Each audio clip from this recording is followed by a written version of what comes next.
You are listening to the Critical Mass Radio Show, Orange County's business talk show, focused on exploring topics of interest to CEOs who are leading middle market companies. With your host, Ric Franzi.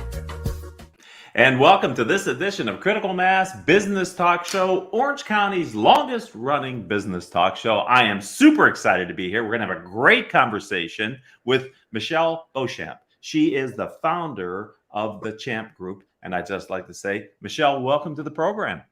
Thank you, Rick. I really appreciate your invitation, and I'm excited to be here with you today.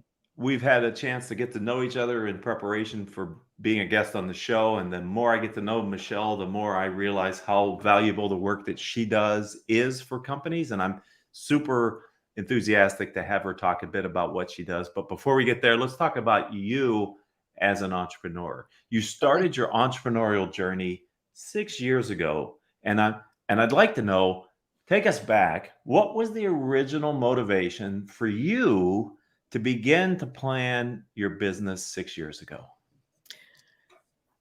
That's such a good question. And here's my short answer is that I had entrepreneurial experience before many years ago. And then I went back into corporate, then entrepreneur, then I went back into corporate, right? So a journey. And the truth is, it was challenging to go back to corporate after having been an entrepreneur before.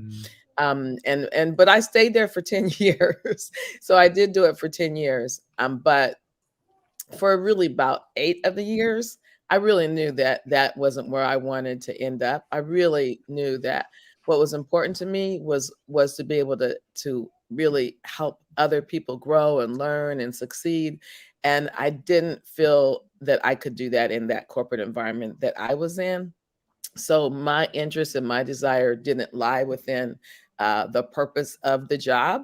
The job served its purpose. But I knew that me as an individual, as the person who I really was, I wasn't able to do that in the corporate world. So I just knew that I really wanted to start a business again where I could do the training and I could coach people and take all the experience that I've gotten, which I say I've had a lot of birthdays, therefore I have a lot of experience.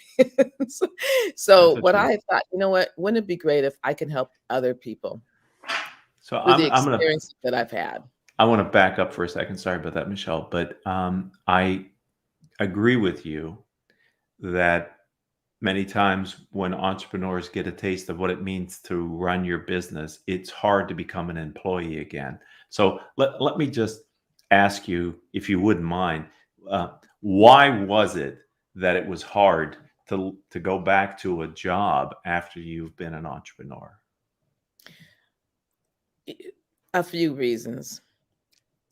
I really realized that I like trying things out and making decisions. And in the corporate environment that I was in, I didn't have the flexibility to try things out. There were too many layers. And what I really didn't like, I mean, like the straw that broke the camel's back really, is that the company would roll out programs, which in their mind, in the ivory tower where they were, they seemed like good programs, but the ability to really implement and the usefulness of it there was a disconnect. So they would roll programs out and see, the thing is, they wouldn't remember to ask us, is this something that you need? They would just decide, this seems like a really good idea. You know, they've done some research and whatnot. So I don't want to, make it sound like they were a bad company. They weren't. But the problem for me was that the programs I didn't believe in. And really it was because, as I learned and grew, and it was advantageous. I mean, I had some good experiences there. But what I really wanted to do, who I really am internally, was not the person I was able to be in that corporate environment. I mean, I didn't like the politics, and I didn't like some of the decisions that they made. And I didn't like the fact that I didn't have the input on the decisions. Right. And, as an entrepreneur, I can say now, you know what, this seems like a good idea. Let me try that. And then it'll either work and I'll say, okay, wow, that was really good. I can tweak this, I can tweak that. I'm really excited about that. Or I can say that didn't work and I can decide not to do it again.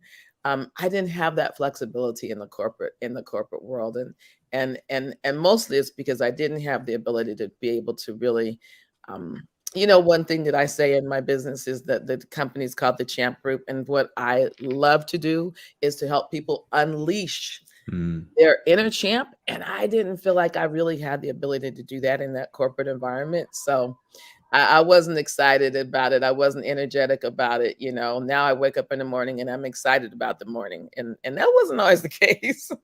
And, And and that, we're gonna that's talk about your business in a minute, but I think that experience is so valuable for you now working with companies because you, I believe, understand how to help people make sure when they roll a program out, it has the integrity and the buy-in. So I'm going to hold that thought until we come to what it is you do for people. But okay. I think that's super valuable that you've actually walked in the shoes of the people that you want to help in these companies. That's Oh, for that's sure. amazing. That's a great point of differentiation. So 6 years ago, in your mind, the Champ Group was born and you Mhm. did some work.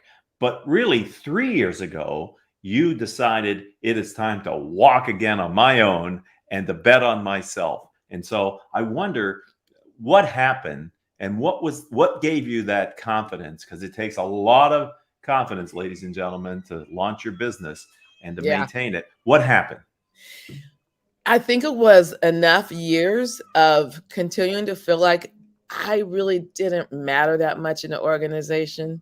And I was very frustrated with it because I had had the experience before where I felt like I did, right? Because I was an entrepreneur before. And I knew that I just knew this is not my end game. This is just not my end game. I know, when I'm done working, I don't want it to be ending here. So just in my heart, in my mind, I just knew that wasn't it. So I knew that I also wanted to get some more credibility. I have a lot of experience, but I also wanted to get some certification for some credibility as well. So I started looking around on different coaching certification programs. Um, and then I found that John Maxwell had one, and I've been following him for years, and it gave me energy, it gave me ideas, it energized me, it made me excited, and it gave me an opportunity to again feel like I was able to really be me, Hmm. where I didn't feel like it so much in that corporate environment. So I just said to myself and to my husband, we got to figure out a way for me to make a transition from the corporate so that I can go back and start a business, the Champ Group again, so that I can get the experiences that I really enjoy and help other people benefit from my experiences. So I just knew that wasn't it. That just was not it. And you know what? I'm a woman of faith, and I just believe that God had greater things in store for me, and that if I believed it enough, that He would give me the courage and the confidence. You're right, to take those steps. So for many years, Rick, for like 3 or 4 years on my vision board, I had the word leap of faith on there. A long time. I was really happy when I could finally take that off the vision board. That's awesome. Powerful story. And we're going to talk a little bit more about what it is that the John Maxwell certification kind of helped you to deliver the service that you do. But I see that Trish Lee had earlier responded on LinkedIn. She said, I always say that I could never have a real job again. So that ties back to what we talked about earlier. And then I see a little lengthier message. It's there it is. You say, you can read it yourself, but I Yeah, feel let's like see. imposter syndrome is a real issue when starting a business. Even if you have the experience and knowledge, it can feel like you don't have what it takes to own your own business. Sometimes you just have to jump in with both feet. All right, Trish. Yes, all right. That's right. That's exactly right. And it takes a lot of courage to do that, But on the other hand, I remember seeing a statement. I can't remember it verbatim, but it said it was something like this. Um, it was more difficult to stay tight in a rosebud than to bloom. Hmm. And I remember seeing that statement when I was working in corporate. And it did give me courage to, like Trish said, jump in with both feet. I mean, you got to believe that after all that experience, surely you're going to be able to help someone, and there's going to be a need for what you have, right? Um, and so amen, Trish. I found I always knew that I wanted to be an entrepreneur, but because when my wife and I got married in 1986, we did a life plan, and part of my life plan was that I was going to own my own business. And I thought at that time it might be like a sales consulting business because I was in sales. But then I had a corporate career, and it took me until I was 49, frankly, to decide to leave in 2007. To leave the corporate world. And I had been tested a lot in the corporate jobs that I had because I had, whatever. What I never appreciated was how much of me it would take to be a successful entrepreneur, way more than being in the corporate world. But I think when you no longer get a chance to use your full self in a corporate job, that's kind of what I heard you saying earlier too, Michelle, is that you just weren't able to be fully engaged in the job because Right. it didn't require that. You weren't allowed to be that person because the Right. company didn't need you to be that person. Yeah, But as an entrepreneur, you got to be everything when you're running your own you do. business. You do. Interesting too. Now this happened in year one. This is interesting to think back on this.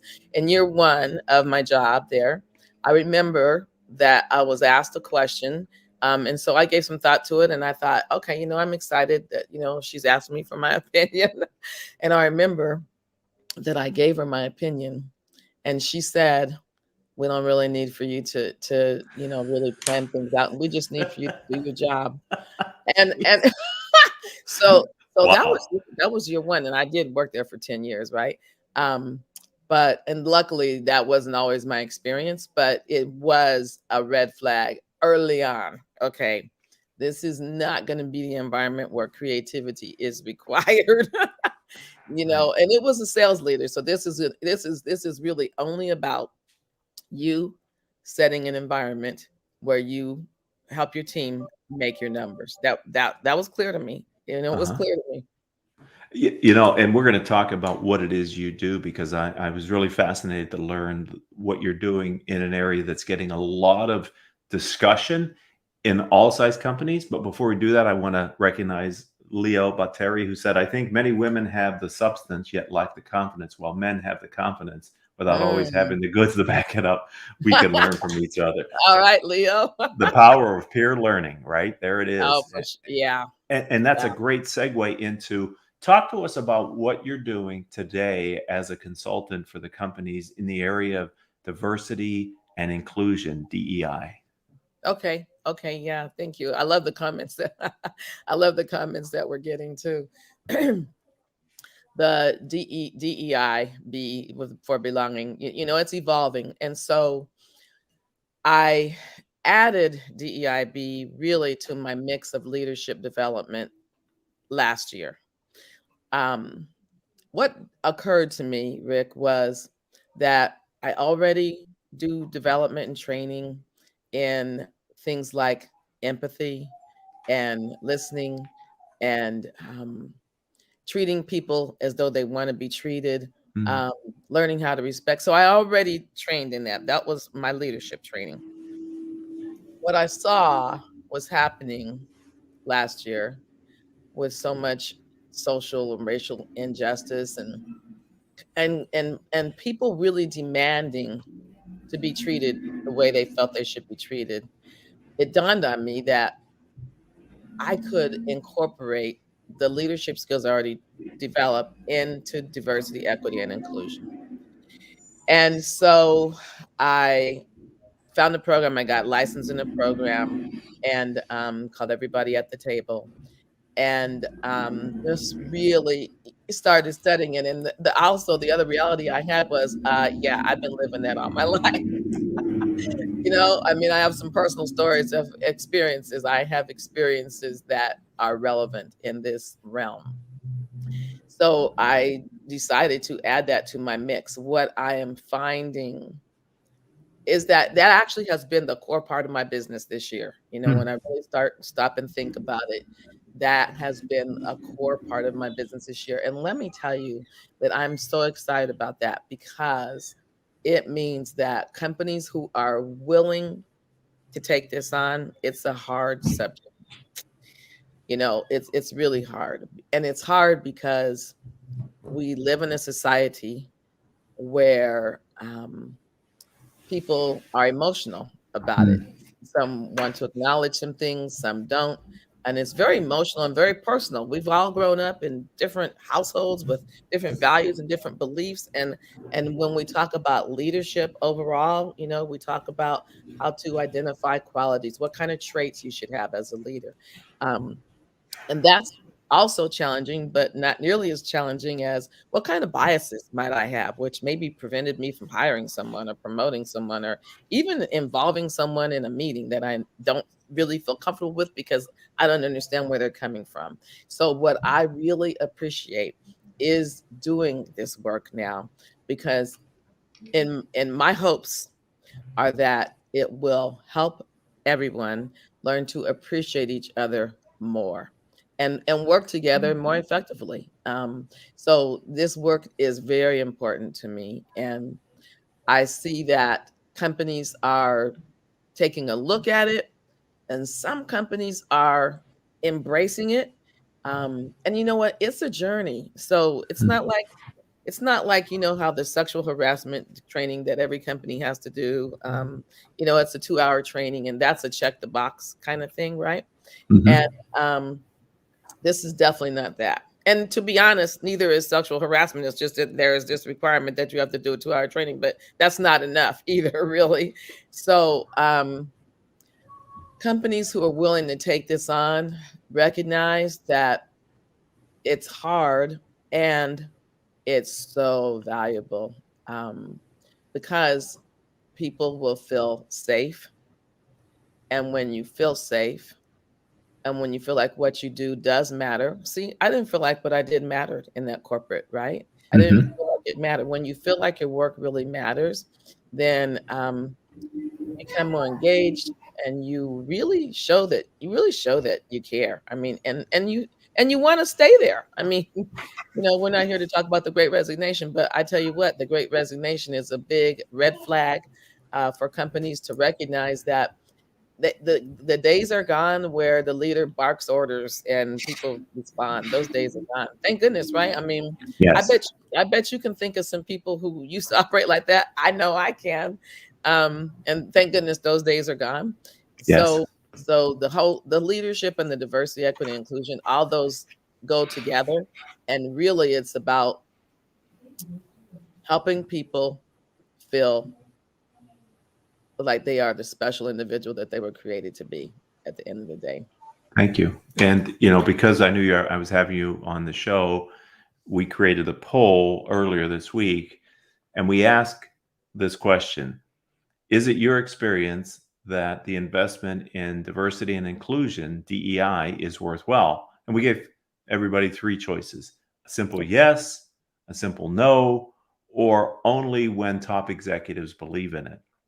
And what we've gotten so far, and the poll will be up for another 6 days, so people are Oh, welcome to take oh, it, good, uh, good. is half the respondents said, yes, these DEI programs are worthwhile. Nobody responded, no, they are not worthwhile. And then the other half responded, only when the top executives believe in it. And so I wanted to get your experience that this concept of tone at the top for any change program within an organization, but specifically for DEIB, I mean, what is your experience relative to making sure that you actually achieve the type of movement that you're hoping to get by embracing these programs within a company? Thanks for asking that poll question too, because that's going to be interesting to get the feedback. So my experience is that, like you said, with all behavior change, it needs to start at the top, really, regardless of the subject. When I'm doing, whether I'm doing sales training or leadership training, or whatever the training, the leadership needs to start it, because if the leadership doesn't buy into it, then it doesn't go anywhere, and the people won't believe. I mean, and with DEIB, it's even more important because again, there's so many emotional aspects, and so many people have so many different feelings about it. And so it really does have to start. It has to start at the top. And that means it takes a lot of courage. I mean, really, it takes a lot of courage to be a leader anyway. But it takes a lot of courage. In the work that I do, there are different roles that people take on in the subject of DEIB. And whether you're at the top role, which is the pioneer, like, you know what, I'm looking around and, you know, we're getting ready to change our culture and let's do it. We're going to roll up our sleeves and we're in it to win it. So that's the pioneer, all the way down to the obstructor who's like, oh, no, we don't need to be doing that, you know. And so being really willing to say where you are in the mix. So if the leader says, you know what, I don't really want to change, but I'm getting a lot of flack from my people that this is discussed. Well, that means that we really have to start at the top. And really, there's a lot of self-awareness that has to go on. There's a lot of recognition and exploration and discovery, like what brought my feelings of fear on, and then how can I unleash it as we move forward so that I can get to where I need to be and lead my people to where they need to be and help them move along. So it's not in an instant. So when people say that it has to be the leader, it starts at the top. It does, and it also doesn't mean that the leader says, "Yes, we're going to do this program," and then doesn't participate, but provides some tools for the other people to participate. That's not good either. Right? That's definitely, that's not good. It's not that. You know, it's interesting. I forget what I was on. I was on a meeting not too long ago. I can't remember what it was. And the person said, you know, Michelle, at my company, the leaders have acted like they want to roll up their sleeves and they say they're putting some words to it, but you know what? Nothing's happening. So they're not being honest. And it's probably because of fear, you know, fear of what might get said that ruffles someone's feathers. And but here's what happens when feathers get ruffled. Then truth comes out.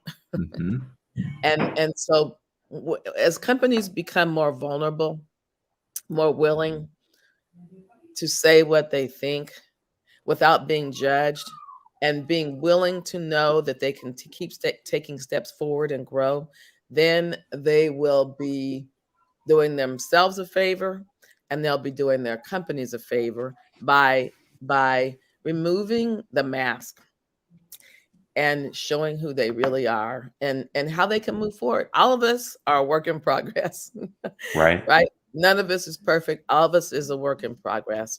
And when the CEOs are willing to accept that and acknowledge that, that's what's going to make a difference in the organization. So, so I'm glad that we got 50% yes, it's good, and 50% yeah, if the leaders are involved. It does have to start at the top, or it won't go anywhere. Boy, as you were responding, Michelle, a couple thoughts were going through my head. And so the first one is, it's really hard to understand what your bias is because it's your filter from which you see everything. And so it really takes a lot of appreciation and empathy and maybe some emotional intelligence to begin to understand your own personal bias. And it sounds like to me that healthy cultures who have high levels of trust really are probably great opportunities for this type of training, because people can inadvertently make mistakes and be a bit forgiven, not now seen in a different light, because there is a bit of willingness, like you said, to be vulnerable, to express yourself, but to know that the group is on your side, even if what you're saying may be counter to what they believe. So it really sounds like to me, these programs require a healthy culture, as any change program does, a healthy culture within the company that is willing to evolve. 100%. If the culture is not healthy, the truth is, if the culture is not healthy, the leader's not even going to look at this, because because there are too many other things they have going on that they need to fix, right? Right. So, and you know, and the truth is, so I like working with companies who recognize this, and companies who do have good cultures, healthy cultures, who can become even more healthy, right? To become even more effective. But the company who doesn't have a healthy culture, they're not looking at this.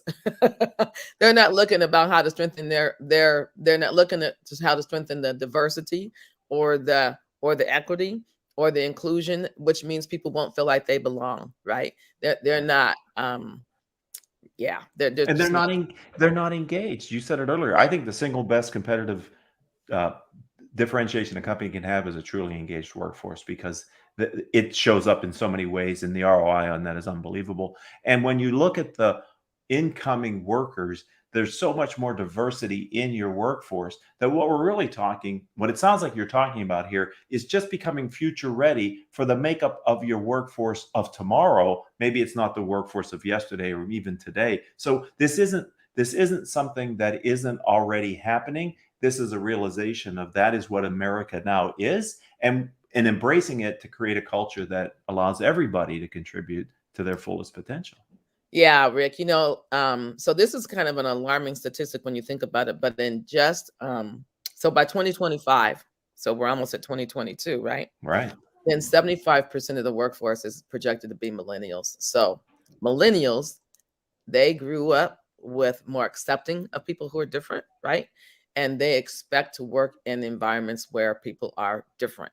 So as companies prepare, you're right, for the future, they have to prepare that right now we have multiple generations working, but my generation will be retiring, and the millennials are coming in more and more. Look what Leo said; those companies are doomed.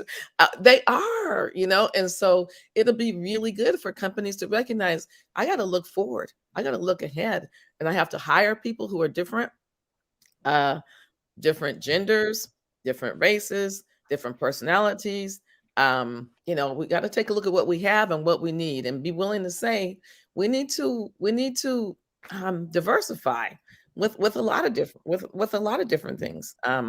So we have to be prepared for the future, which means helping our people understand the value that we bring. I mean, you're right. Companies that are diverse, it's really proven, experience more profitability. So leaders know that their bottom line is we need to be profitable. Of course, you need to be profitable. So how can you be profitable? Is by diversifying, and people collaborate more. They have different ideas. They bring different experiences. If everybody in the room has the same experience, first of all, that's boring. And secondly, you're not allowing people to be expanded. And I'll give you a quick example. When I worked at another company, the marketing department was in the process of putting together this new lavish marketing plan. They invited all of us to come into the room for a presentation about what they were going to be including in their new marketing plan. And guess what? They showed us pictures of people that they were going to put in the campaign. None of them were Black. There was not one Black person. Finally, I had to speak up and say, "Ooh, you know what? I see you have different generations. That's good. You have women and men. That's good. But I don't see anybody who's Black in your pictures." And so they were mortified. Why did they not realize that? Because their group wasn't diverse. They didn't have anybody in the group to bring that up. So I think that's a great example. I did end up speaking up. They were mortified. We came back together a few weeks later. They had pictures that were diverse. So, they learned their lesson. But that is an example of why people need to have different kind of people in their environment. Yeah, I know we're going to talk in a minute here that you build and lead mastermind groups, and so do I. And that's one of the key tenets of a powerful mastermind group, is that you have as many different types of entrepreneurs around the table as possible. Because if not, what you end up with is groupthink. You don't even realize it, but everybody's on the same page. And so there's not really much healthy conversation, and certainly no breakthrough ideas, because everybody's sort of seen and read the same publications. But before we get there, I wanted to ask you, I know that you have experience building and then launching an online course. So can you talk to other entrepreneurs about what that experience was like for you, Michelle? I will. And so, earlier I said that I like to be able to try things out. This seems like a good idea. Let me try it and see how it works and do some tweaks, right? Well, this online course is an example of that. So I did have another online course before, and it's been a few years. I created it soon after I started the company, and that one was on networking. And so you learn and you live, and I had to identify first a platform. So now I created another course, which, it's I'm in the process of finalizing it, so it's not yet launched. Okay. So I don't have experience on that yet. But so here's the thing. there was a lot again. And, I said earlier, when I worked in that corporate environment, I didn't have the ability to be creative. So now there get to be a lot of opportunity to be creative. So, but also very frustrating, like which platform should I use, right? And how do you use it? And, Rick, we were having a conversation prior to when we started, and I need for the technology to be user friendly. So the technology, identifying what the technology is that you want, that's going to be most useful, easy for the user and easy for you to put together. And then the content. And the content I have really enjoyed. The reason I started this online course is because what I know is that companies have leaders participate in training, but sometimes it doesn't filter down to the employees, the front people on the front line. And I felt as though this subject of DEI needed to be available for all employees. So I created the course so that the leaders can have it, but also all the employees, because it's all about engagement. It's all about understanding. And I wanted to make sure that I provided a tool for companies to be able to offer to their employees. So creating the content and making it simple, that has been something very important to me. But it's just like when I'm creating a workshop or a program for people, I always want to make it applicable, and I want to make it as simple and practical for people to be able to apply. After I finish this one course, how can I use this in my interactions and my dialogue with someone this afternoon? So that's another learning curve. And then there's the marketing, There's always the marketing, which I am still in the process of doing. But then there is the marketing. So there are a lot of different elements to it. But I think that for people who are considering creating online courses, the time is right, because, I mean, a lot of virtual online learning is definitely here to stay, I believe. Yes. It's here to stay. And, it's all about micro learning. So you don't want to have one course be 2 hours, because who's going to have the attention span to do that? So recognizing that we have to make it simple and easy, again, so people can take that lesson and learn it and apply it, and then make it easy to go back, get the other lessons. So the marketing of it. So, that really comes to understanding who, as we know, who's our avatar, who's our primary business, who's our target, and really figuring out how to market to that person who's going to recognize it's something that's needed. But I encourage entrepreneurs to do this, because I think that it's a way for us to expand our reach and to provide a tool that's going to help other people be able to get the knowledge that we've got. So it's expanding our opportunity and helping other people get the tools that we want them to have. So I see another message from Leo. Oh, have to run anyone who wants to be a champ. Oh, thank you, Leo. What a nice thing to say, Leo. Thank you for joining. He's an amazing man. So it is, as does Leo, looking at the time, it has flown by, Michelle. And my goodness, we could do this for a long time. How does someone connect with you, either on LinkedIn or find your website online? Thank you. Wow, that time did fly by. Wow. So LinkedIn, Michelle Beauchamp, underneath Michelle Beauchamp, LinkedIn.n/Michelle Beauchamp. That's my LinkedIn information. And my website is www.thechampgroup.com. Well, this has been thoroughly enjoyable. I've looked forward to having you on the show. I said at the open it was going to be a great show, and I believe it was. And that's because of you. Thank you, Michelle. Thank you, Rick. Great questions. Thank you so much. I really appreciate your invitation and the people who joined us today. So thank you so much. That time went fast. Thank you. I hope that it was valuable for people who are entrepreneurs and looking to get some new ideas. Thank you. And I'd like to thank Gottlieb, Brackman, and Reisman, who proudly supported this edition of Critical Mass Business Talk Show. GRRPC provides legal advice and guidance on all aspects of intellectual property law, including patents, trademarks, and copyrights. To learn more, visit them at grr.com. I'd like to thank all of you, either listening live here on the stream today or catching us as a podcast, for being a part of Orange County's longest running business talk show. This was episode number 1330. If we're not already connected on LinkedIn, reach out to me. I'm Ric, R-I-C, Franzi, F-R-A-N-Z-I. And my website is the same, ricfranzi.com. And until the next time we have a chance to be together, I hope all of your business decisions will move your company in a positive direction.